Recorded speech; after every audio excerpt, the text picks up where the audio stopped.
are talking about the moon episode. I'm going to briefly call back to that before we get into today's topic. Okay. Because last night I was sitting with the wife watching a bit of TV, and she looks out the window and there's the full moon, and she goes, "Oh." So romantic. She's like, "Oh, look at the moon, it's so beautiful." And without even looking, I say, "Don't trust the moon." And she turns and says, "What the fuck do you mean, don't trust the moon?" It's like, "Don't trust it, it's suspicious." And she thought I was a psychopath. And I had to have the whole conversation. I had to talk about the craters. I had to talk about the ringing like a bell. You could have just went and had a wee nap and just let her listen to the podcast. You were explaining all this. And She was not as accepting of my information as what you were. She was very much of, no, because, the moon, and it affects all life on Earth, and, it affects women and our cycles, and when I'm in tune with the moon, I'm in tune with nature, but that's even more suspicious, surely. Well,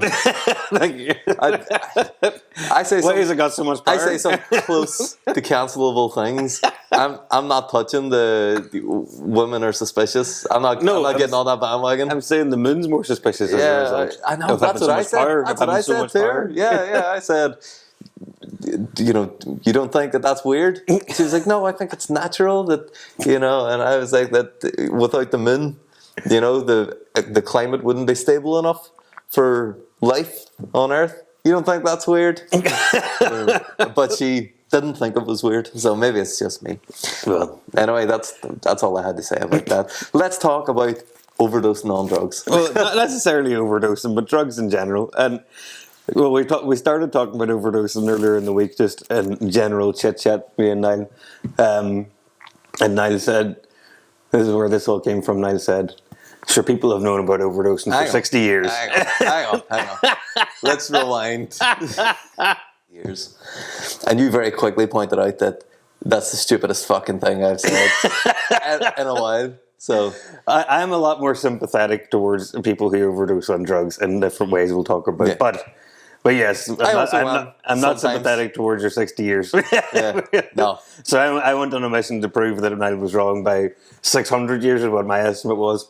But when I looked up about how opium has been in the past, it turns out that it's been used to euthanize people, which is overdosing. Like, we're using it to kill people since like 1200 BC. So, good 3,000 years ago. I screwed the pooch on that one. I definitely should have done a bit of.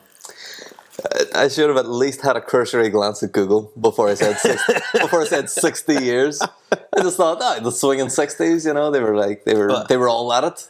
Because I'm big into like Sherlock Holmes and stuff, and then that's all opium. Oh, he was addicted. He was a big opium head. Yeah, that was his thing. So that's when I knew about opium dens, and then I worked backwards from there. But I also somewhat naively was thinking that overdosing only really became a thing when we started creating synthetic drugs. No. Some reason I had it in my head. I was like, the natural world.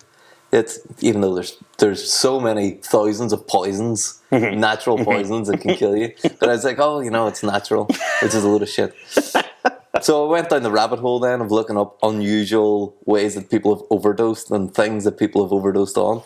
And I've got a couple of interesting, I don't want to call them stories because they actually happen to people, but events. It's still a story, really. Yeah, I've got a couple of events. Stories aren't all fiction now.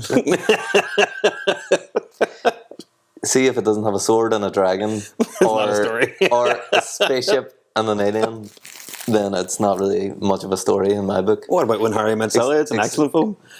When Harry Met Sally is an excellent film. Mm-hmm. You got me there. And Yellowstone's so good. Like, we're going to tomorrow. I'm sure there's a sword somewhere. Tomorrow we're going to binge the last season of Yellowstone. It's just some of the best TV writing, probably, that I've ever seen. Have you seen it? No, I still haven't watched it. My plan's on my list. Amazing.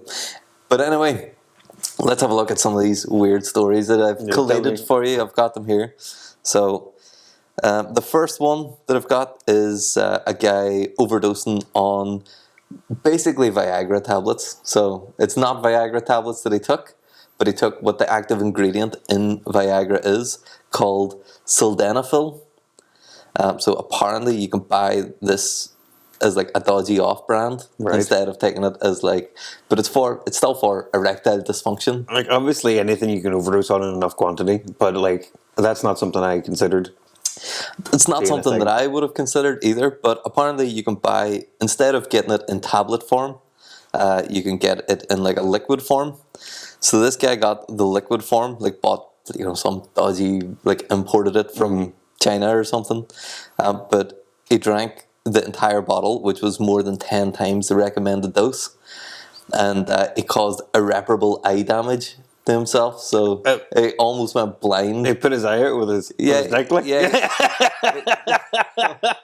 Wapang.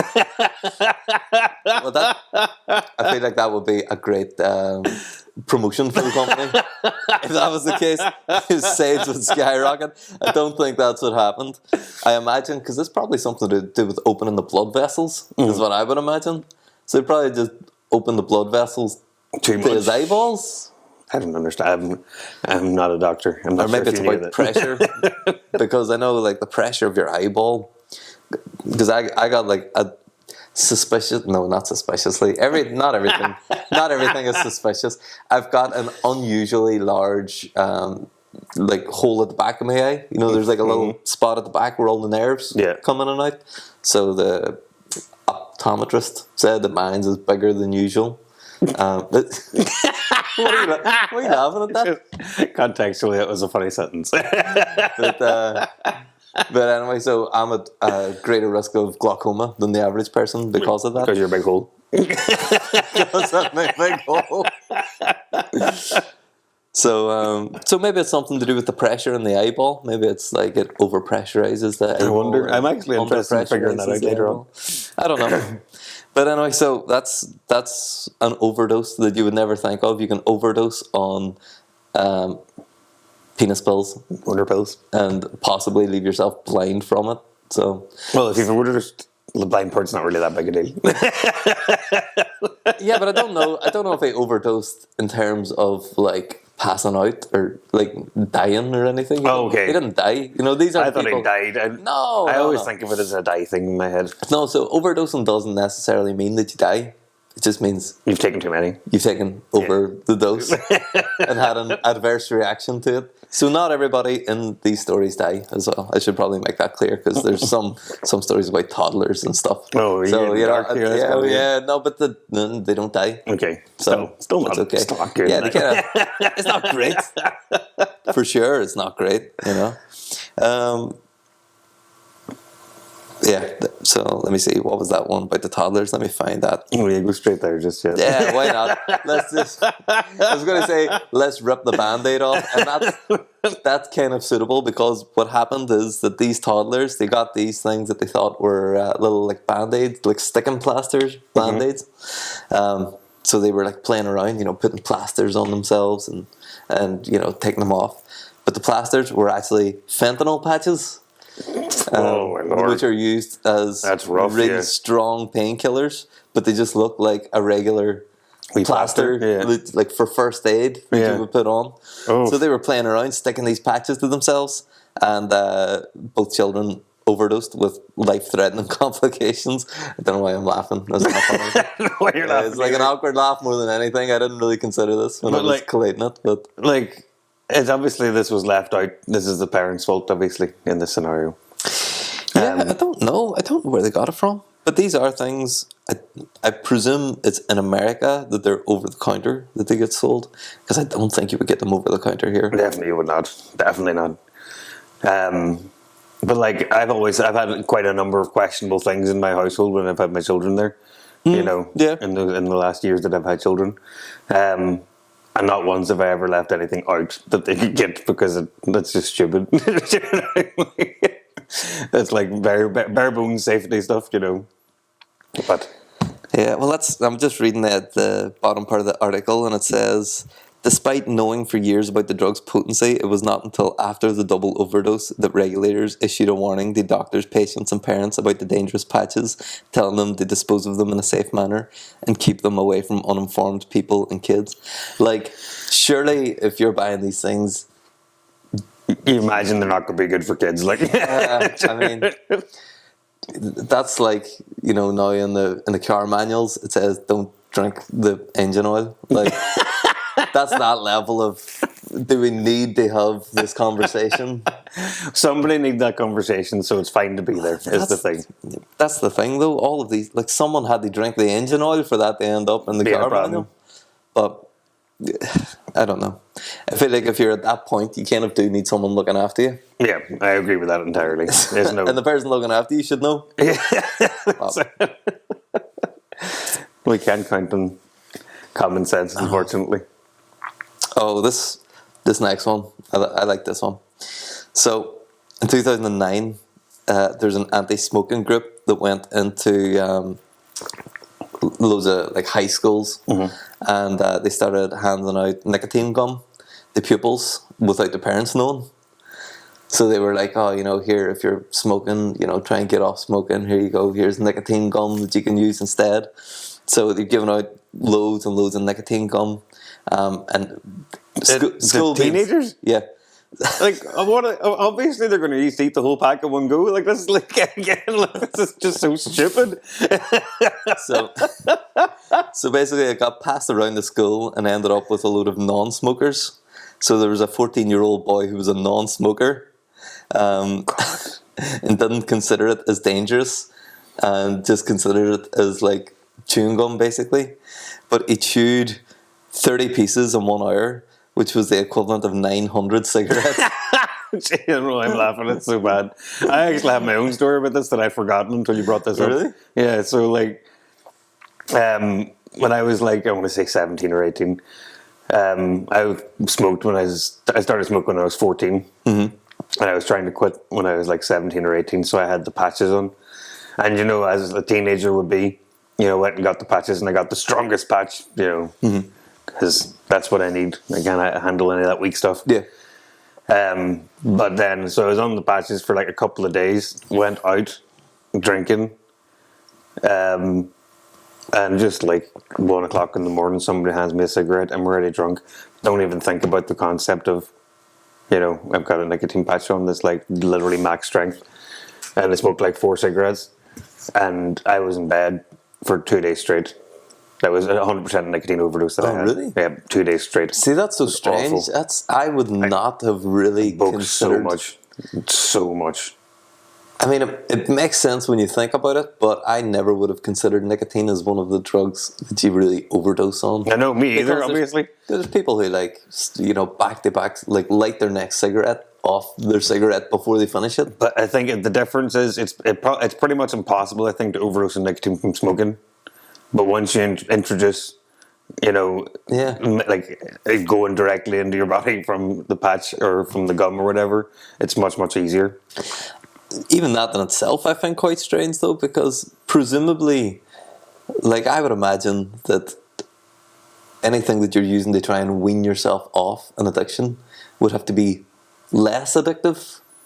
So how would it be more This is powerful? the thing, and this is why, like nicotine replacement therapy, they all call it NRT. It was never worked for me. It was never what got me off cigarettes, because it was just like I was just moving it to another place. Do you know what I mean? Yeah. It wasn't making it any better. Other people it does, and the idea is that you start where you are and then you move down. But like you could just do that with the cigarettes. But even at that, like, let's do the maths on this nicotine gum. So 30 pieces in 1 hour, the equivalent of 900 cigarettes. My math, that means that one piece of gum is worth 30 cigarettes. Yep. So why would you need one piece of gum to be like 30 cigarettes? That seems like too much. Yeah, so again, the gum comes in like different strengths. Okay. And they obviously have the top strength one, which is for people who smoke like 40 a day. So they've given this out to the teenagers, that's what I'm saying, yeah. That's fucking psychotic. Well, the fact that they're giving them out to teenagers willy-nilly is psychotic in the first place, regardless of what strength it is. Like, it's what are teenagers going to do? Like, do you know what I mean? It's mad. But anyway, the boy was hospitalised with severe stomach pain, and the doctor treated him, said that the boy could have died. And despite that, the school stood by the anti-smoking group and said that they supported the organisation's decision not to inform parents. The kids as young as 12 were being given up to 105 pieces of nicotine gum. Mercy. So, I feel like now more than ever, but probably always really. But it feels like teenagers are given too much rope at this point. Do you know what I mean? In that scenario, especially, like it's always like, treat teenager like an adult. Do and talk to them like an adult and teach them how to be an adult. But they're not an adult. They do not have critical thinking skills. No. Like I didn't until I was in my mid-20s, at least. And even in your mid-20s, like when I look back, in fairness, in my mid-20s, I kind of got my head screwed on. That's what I'm saying. Yeah, that was about the time when I got my head screwed on. But early 20s, I don't know me fucking ass from Melbourne. That was a mess. Useless. I wouldn't trust myself. Not all teens. All teens are useless. Of course not. I was useless as a teen. And I was too, but like... Yeah. I think treat teenagers like teenagers. Don't treat teenagers like adults. Otherwise, we would just call them adults. Exactly. But... Right, let's move on to the next one. I'm going to smash through all these because, we're going to bang through them all. Bang through them, and then we can have a chat at the end about, I don't know, we can look for the Barney message on it. The Barney message. Don't do drugs, kids. I think you meant Barney from The Simpsons. Well, that is also... The dangers of alcohol. Yeah, you can tie that around on the drug addiction, for sure.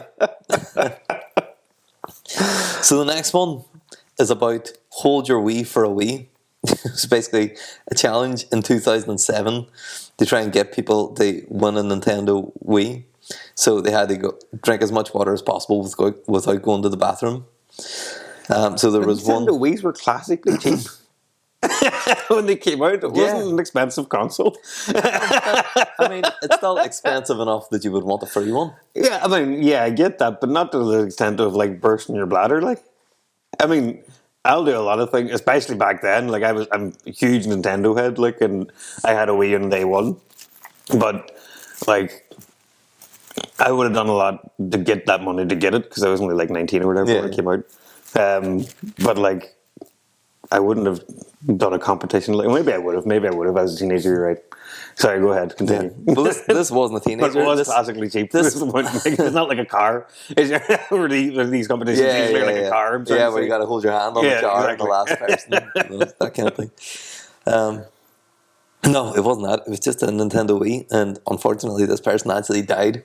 But basically, it was a 28-year-old mother of 3 kids who wanted to win it for her kids. Oh, this is mad sad, mate. Yeah. I don't know why I started, I'm kind of regretting putting this one into the compilation here now. I'm just going to smash through it. Power through it. We're going to move on.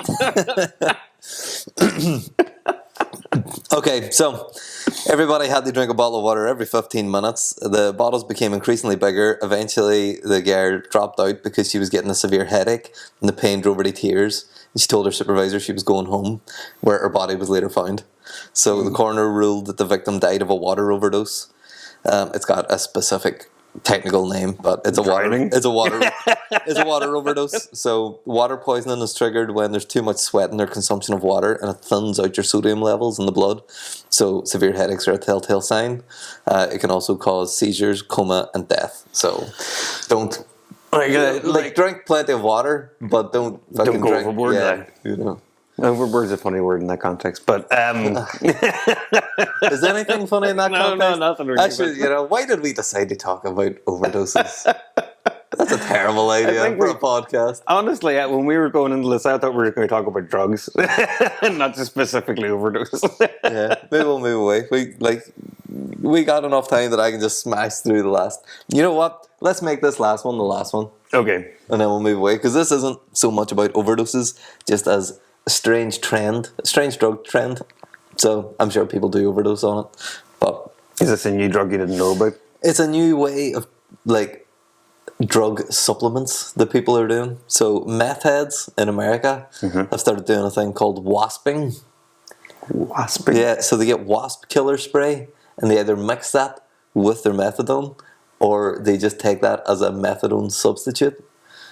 They spray it on hot sheets of metal and let it crystallize and then cook the crystallized wasp killer and take that as methadone. And that's so dodgy. For audio listeners, I've been very quiet because I'm so shocked and like mad. Yeah. Like this is crazy. It's crazy. And like this is the part that I'll never understand is like I get, you know, wanting to up your high, and the whole point of drugs, like especially at addiction level, is that you're trying to chase that first high and how that felt. You know what I mean? Yeah. I think it's an escapism as well. I know what I'm saying. Like and if people are in like when you get into the weeds like that, you're Yeah. really trying to get that one big high that you felt that first time. So like especially heroin, that's a big one. Where like, and again, I'm sympathetic and I understand, you know, things happen over time. But like, for me personally, like, you couldn't pay me money to try heroin because obviously I'd love it. Do you know what I mean? That's just how drugs are. You know? And just now that you said heroin, I just realised that I give out the wrong information. It's not methadone that they're trying to replace; it's methamphetamines. Yeah, you said meth heads. Yeah, no, but then I said methadone. Oh, I didn't even hear that. I think methadone is what they use to get people off heroin, isn't it? Yes. So, I got that wrong. It's also what the bath salts were back in, like, 15 years ago, that craze, remember? The thing that were creating the fucking zombie people? Well, that wasn't really a case. That was one person and like No, I think that was bit a the few face people. off people or whatever. I think it was a few people But it instead of was- biting the faces off other people. Or was that a copycat? That was such a weird thing. It was like, remember, all of a sudden overnight, this was like, you could buy this in the shop legally. And it was pretty much like Coke Light, you know, cocaine light, I'm saying. Right. Like, I don't know much about the bath salts. oh, really? That was a big thing. So, like, it was big gossip around Derry about it at the time because there was a shop in Derry that sold it. There was 2 of them actually. Both of them are not there anymore. Oh, yeah. And he got kneecapped. Yeah, and it was because like this is completely legal at this point. It's like, made illegal Do we need thereafter. to explain what kneecapping is? Do people know? In a global audience, do people know what kneecapping is? I mean, I guess it's pretty self-explanatory that your knees are shot out. Is it yeah, like- well, in Ireland, and specifically Northern Ireland, we have paramilitary organisations who kind of do community policing, they would call it.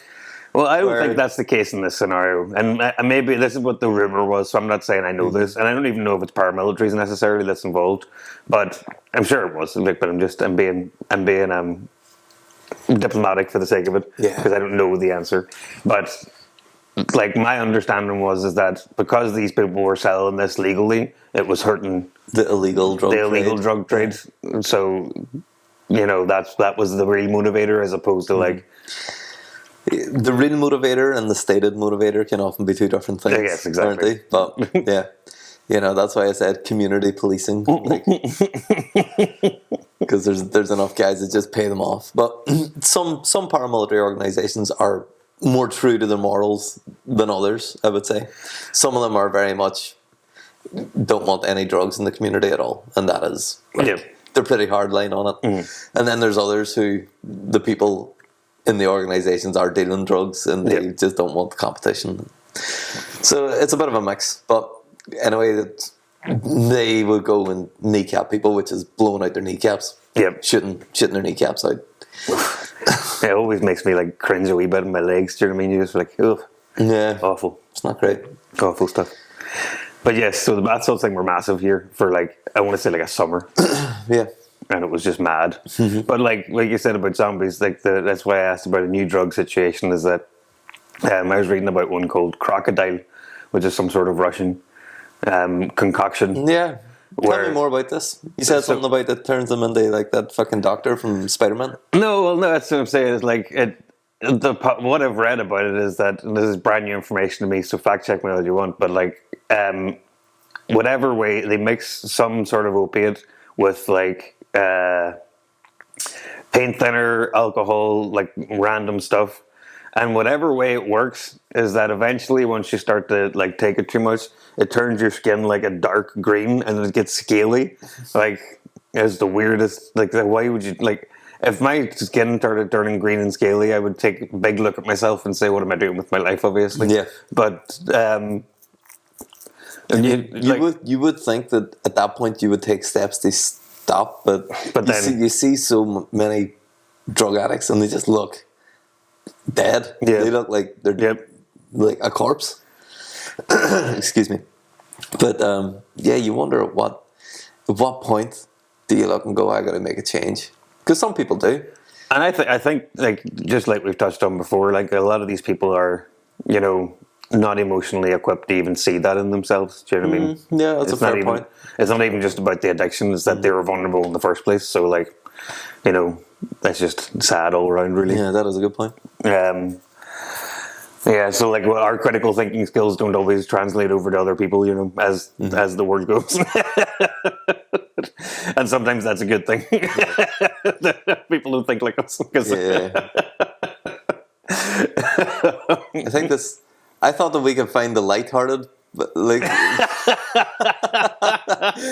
thought, yeah, we can have a joke about drug addiction and overdosing, but it's really just turning a bit heavy. It is heavy, but the thing is, it is heavy. heavy. I mean, and it's like there's no real like strong answer to it, and you know, obviously, I was like, they overdosed on water. No, it's not. It's not really. It's like it goes very against your ideals of government control, but realistically, when countries have like legalized and overseen those things, it has been better. Mm-hmm. Do you know what I mean? When there's been regulations involved. Funny enough, that's actually where I do agree with regulatory practices, is because I think having drugs illegal is more government intervention than if a government legalized recreational drugs, tax the shit out of it, use the taxes, they help the people who vulnerable kind of. Yeah, because the people who are vulnerable, they're going to get it and they're going to get fucked up anyway. Yeah. You know, and if it's recreational, you'll have more sensible people will maybe dip into it recreationally. But if it's regulated, we're not getting things like wasp killer and stuff, and exactly. You know, like crocodile laced with paint on her and stuff. That's the part where things get murky. You know. Yeah. When drugs are drugs, like drugs are drugs and drugs are drugs, you know what I mean? But it's really... whenever they're cut... It becomes dangerous when it gets cut, exactly, when people are maximising profits. That's where the real danger comes from these days. So many times, it feels like every couple of years you're hearing about... Something new. Yeah. Some new mad thing. Yeah, it was maybe 15 years ago in where we're from, that there was the... What were they called? Were they blue Mitsubishis or something like that? Or the blue pills, anyway. But they were leaving people super depressed, real bad trips. And there was just an epidemic of people just taking these things and killing themselves. Gee, I did not know about this. Yeah, they were taking these...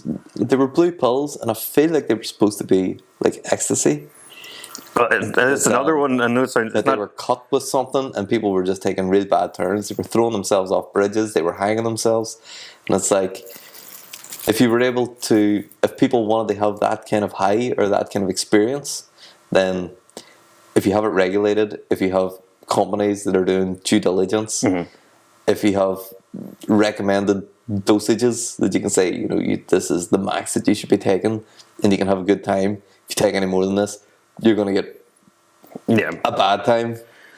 I think you would mitigate especially a lot of like inexperienced people, like teenagers and stuff like that, who are going to find a way to try it if they want to try it. This is it, and not even. And a lot of the time, it is just having a little bit of sensible oversight, isn't it? We just realised the recording went down there, so we got our half-hour hourglass. So look, it's for sure. Look at the description of what I bought. 30 minutes. It says 30 minutes. That's halfway done. That's for sure. At most. That's a 1 hour hourglass there, buddy. Look at the description of it, though. It says 30 minutes. It does. I didn't make a mistake there, which I'm prone to do. Man, we suck at making half-hour episodes. We're doing so bad at it. And like just on the content, like this is a great example. Like ordering online, I have made so many mistakes, and especially my biggest mistake generally is, and I've got better at it because now I have like a tape measure and a ruler like nearby nearly at all times, because I kept buying things that were comically small. I bought a rug online, and it was just like, oh, I'll just get this nice wee rug. And it wasn't like it was cheap or anything. The napkin. It was about the size of like maybe 2 napkins. Like it was so comically small. Doormat. It was smaller in diameter than the length of my cat. Like that's how small it was. And like about a month later, I bought like a jug. So I'll get a jug to make some juice and put it in the fridge. You know, it came, and again it was like about a half pint worth of a jug. Like, it was so, again, comically small. That's when that was the breaking point for me, where I was like, I'm measuring everything out in my head before I order it, and looking at the measurements and doing it on the roller so I don't misconstrue it. Because like, I really good at maths, but for some reason I'm really bad at like eyeballing measurements. But you're not much of a building things kind of a person. I'm not at all. I'm quite lucky because I've had to do so much of that through work. I've developed a good eyeball for the size of things now, so I can sort of order online, and it kind of comes what it should be. But if something says it's a 30-minute hourglass, do you expect it to be 30 minutes? I would expect that to be a 30-minute hourglass, and it looks quite nice, you know? It doesn't look like a piece of crap. No, it matches the decor of the room. Yeah. I chose it for a good reason. It was, again, I didn't cheap out on this one. Yeah, I don't understand. I don't understand that at all. But we'll just try and wrap up as quickly as we can. So, what I was saying about the my viewpoint on things, I don't know whenever it stopped recording, but that I would be quite anarcho-libertarian about things. So yes. I kind of believe that the government should be very hands-off. It should just be an administrative role for facilitating the people of a country to live life whatever way they want to live. Mm-hmm. So they shouldn't really be imposing so many laws and saying, oh, it's for your own safety, it's for your own security, when really it's about control, you know? So whenever it comes to recreational drugs, well, that's what I was saying, as long as the vulnerable people and, you know, like kids and the disabled people and people who don't really have, you know, their whole head there, as long as they're being taken care of and looked after, I think most people should be free to live life whatever way they want, so long as they're not harming anybody else, whatever they want to do. You know, it should all kind of be legal, whether that's on the far right of the spectrum or the far left of the spectrum. These days, politically, you know, it's like, I don't think there is a spectrum anymore. no, I don't know, but there is certainly there's seems to be two different two different camps in the world at the minute, or in the Western world at the minute, for sure. But I think both of them should really be able to do whatever they want to do and live life however they want to live, unencumbered, as long as they're not harming anybody. But then you get into the philosophical debate of, oh, what is harm? But you know what I mean, by and large. So I would be for the legalization of a lot of recreational drugs, but also the education of people on how to use it, you know? Because I think that's the thing. If you tell people, oh, you're not allowed these are illegal, you can't know anything about it except for this, that they're bad, they're really bad, these are really bad. And now it's mystical, now it's a secret, and now it's like, certain people are drawn to, I'm not allowed to do that, so I'm going to do it. And I have a tendency to that sometimes as well, of just like, if somebody tells me not to do something, like, well, no, I really want to do it. and I really do believe that there are some drugs that are very, very beneficial. I wouldn't be a marijuana guy. I tried it when I was a teenager, and it just sends me straight to sleep. You're not really a drug guy at all. No, but I tried them whenever I was a teenager, and when I was younger, you know, I certainly went through, you know, the phase of dipping my toe in the water. We all did. But cannabis just like doesn't work at all for me. It just sends me straight to sleep, and it's not a good time for me. But I can see how much it helps a lot of people. It helps loads and loads of people, and it was illegal for so long just because it's a weed. Like, it grows on the sides of roads, and they couldn't control it, so they just. My understanding was that illegal. That it was. If I'm right in saying, it's not even about alcohol or prohibition. It was about paper or something, wasn't it? Yeah. It was like, because it was like big paper banned it because of the hemp, because people are starting to use that instead of whatever. Oh yeah, it was something really specific and weird. That was like the origin of its ban. It was nothing to do with the drug itself. It was about manufacturing. And it was very twisted that way. I might be completely wrong, and this might be somebody else's conspiracy theory that I have just taken as fact. Oh, I like it. I'm there for it. But that's a memory that I have of reading about that, of some description. See, my thinking of it was that it was fundamentally unregulatable because it just grows so wild that it was known as a weed, you know, because it like grows on the roadsides, it grows anywhere, you know, like it's very in easy. different climates than here, obviously. Yeah, not here. In Ireland, you're going to have a hard time. but in the right climate. And then they tried to like put spin on it. Like they called it marijuana. They try and make it sound more like Southern American. They try to like, discredit the plant. It's suspicious. Yeah, stuff like that is just. I think that's the government going too far, personally. But I think there's a lot of other things like hallucinogenics. That really helps a lot of people in terms of getting their heads straight. And if they're in a bad place and they get to see the world in reality in a different way, different viewpoint. Loads of people have like transformative. Like the ayahuasca trips and stuff like that. I really have no problem with that. I think it's great. People opening up their mind, the possibilities of the universe. And I'm not a mumbo jumbo guy, but a wee bit you are. I don't think that I'm way more than you are. To be fair, I think I'm more of a scientific kind of guy. But I'm all about vibes. But I'm very open to the idea that humans don't know everything that's going on, and if we can open up our mind a little bit more than our own closed off sort of ideas of how the world works, so we can only see. In fact, even with all of the instruments we have, I think we can only detect like 5% of the universe. Yeah, exactly. Isn't it? We don't know what the rest is. So I think if we're able to open up our mind, and if that's meditation, if it's drugs, if I sometimes go down the rabbit hole of thinking like every time that we imagine something, if there's a multiverse, then if there's a multiverse, every time that we imagine something in our heads and visualize it in our heads, are we looking through like a multi-dimensional window basically into another existence where that has happened? I don't think of a multiverse situation. For some reason, that's too science fiction for me to like get stuck in my head. It's science fiction now because fucking Marvel just rode that horse into the so ground. hard. But before that, I used to think about this before Marvel did it. Now I don't really like thinking about it so much. But like, I always think of like, it's we say we can only perceive 5% of the universe. Yeah. My sort of weird thought that is sort of intrusive in that way is like, when we have an imagination or we have a thought, like, what's to say it's not just happening in like right here and now? Do you know what I'm trying to say? Yeah. What to say? This isn't a thought.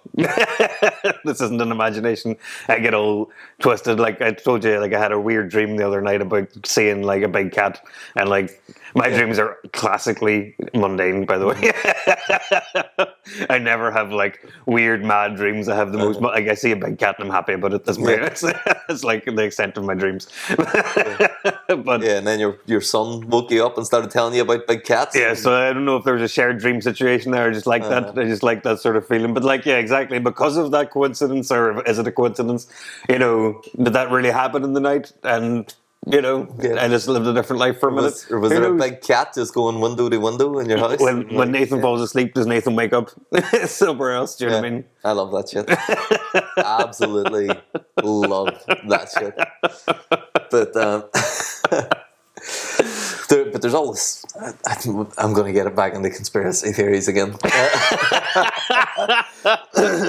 There's the CIA had these people that were doing like astral projection and stuff, and they were able to like see things that were happening in different rooms. Like the CIA and Russia both had their own programs of these people. That like there was one guy specifically who had like a massive percentage of that he was able to like predict things that were going on in other places, and then when they went and checked it out, it really happened. Is this that boy they stole from Mexico?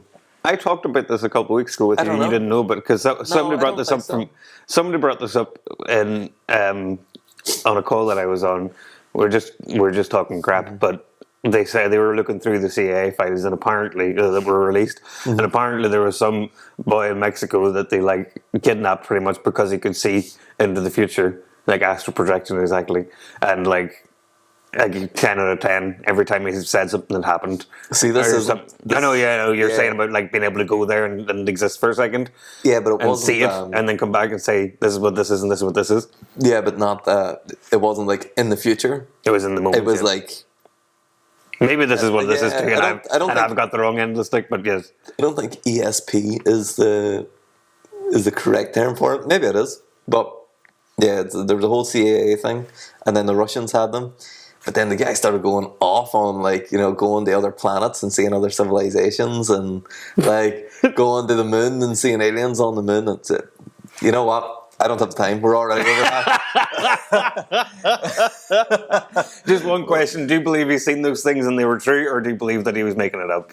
Just sort of, that's the fact that he had such a success rate that the CIA hired him, I think, speaks. I don't know volumes. about that. I again, I live my life by whatever can be explained by incompetence is the easier answer. Do you know what I mean? And I feel like this guy might have been just a good swindler.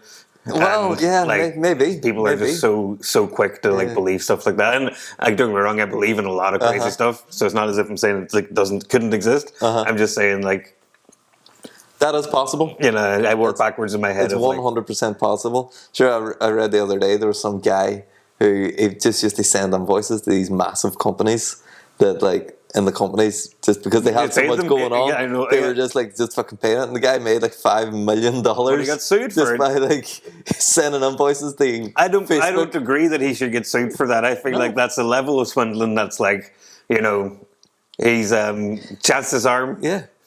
You know, nobody really got hurt. And if he writes down, you know, like services rendered or whatever, but if the service is him sending the invoice, exactly, technically they just paid a lot of money for a guy to send them an invoice. Yeah, the services rendered invoicing. Yeah.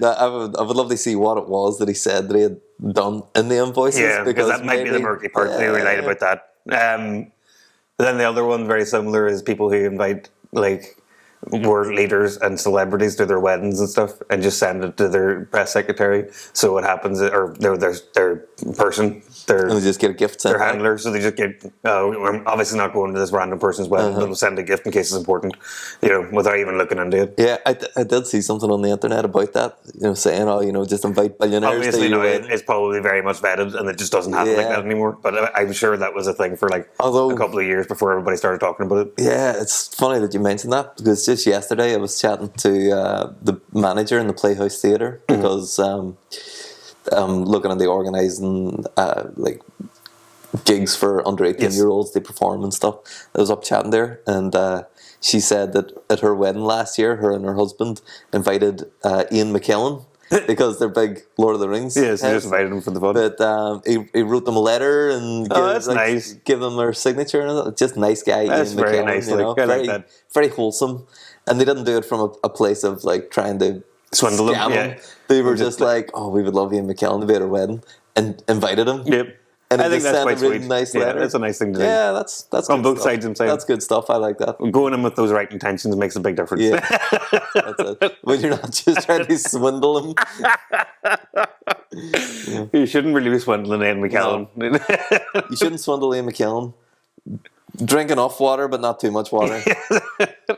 Don't eat wasp spray. Don't eat wasp spray. That's a good one. I think those are the three main takeaways from today. Will we leave it at that? I think Let's leave it at good. that. I think that's some pretty good lessons we've learned today together. Yes, indeed. We'll talk about something else next time. Yeah. And next time we're going to talk about how hard it is making friends when you're over 30, isn't it? That's our next thing we're going to do. Yes, indeed. So tune in for that. I was about to start talking about it as if, let's start now.